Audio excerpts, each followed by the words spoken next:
Señor Juan Carlos, hoy conmemorando el Holocausto, el día de la Shoah, ante muchos jóvenes y haciendo un homenaje a alguien que arriesgó la vida por salvar a los demás, su padre.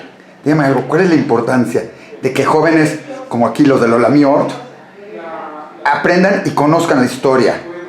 Absolutamente esencial, absolutamente esencial. Los jóvenes tienen que conocer el Holocausto. Muchos de ellos piensan que es una cosa que ocurrió hace muchos años y que no les afecta y que no la acaban de entender porque lo ven, pues es una cosa que ellos no comprenden, y tienen que conocer el Holocausto para aprender las lecciones que nos sirvieron en el Holocausto, y sobre todo tienen que ser conscientes que los genocidios siguen existiendo, no con la intensidad del Holocausto, y que eso no puede ser, no se puede permitir, y tienen que rebelarse contra ello y hacer lo que sea para intentar que esto no ocurra. Y de la historia de su padre.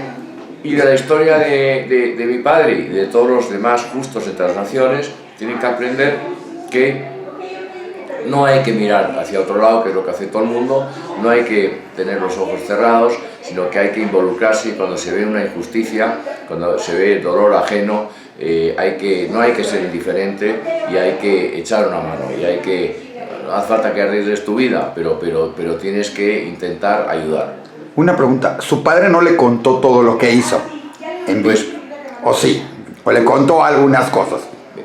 Yo la verdad es que con mi padre hablé muy poco de este tema, porque además desafortunadamente mi padre se murió cuando yo era muy joven, y al ser él diplomático y vivir al final de su carrera, que vivía en extranjero obviamente, y yo estaba estudiando en Madrid, pues justo en una edad que yo podía haberle hecho miles de preguntas muy interesantes, pues no tuve ocasión de hacerlo. Mi padre hablaba muy poco de esto, simplemente cuando alguien le preguntaba específicamente. ¿Y si alguna vez lo escuchó, cuando alguien le explicó, le dijo por qué lo hizo o por qué se hizo? Corazón y moral. O sea, su corazón no le permitía quedarse de brazos cruzados cuando estaba matando a seres inocentes, ¿no? Y la moral que él tenía, su conciencia. Entonces, estas tres cosas fueron las que le hicieron reaccionar y llevar a cabo pues una labor humanitaria muy efectiva.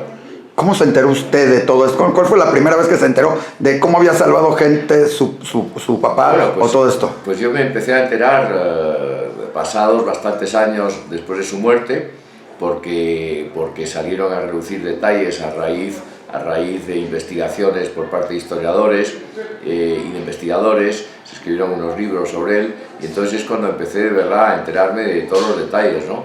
y de lo peligrosa de su labor humanitaria, y de cómo se volcó en un momento además que acababa de ser padre de su primera hija, y que su segunda hija estaba de camino.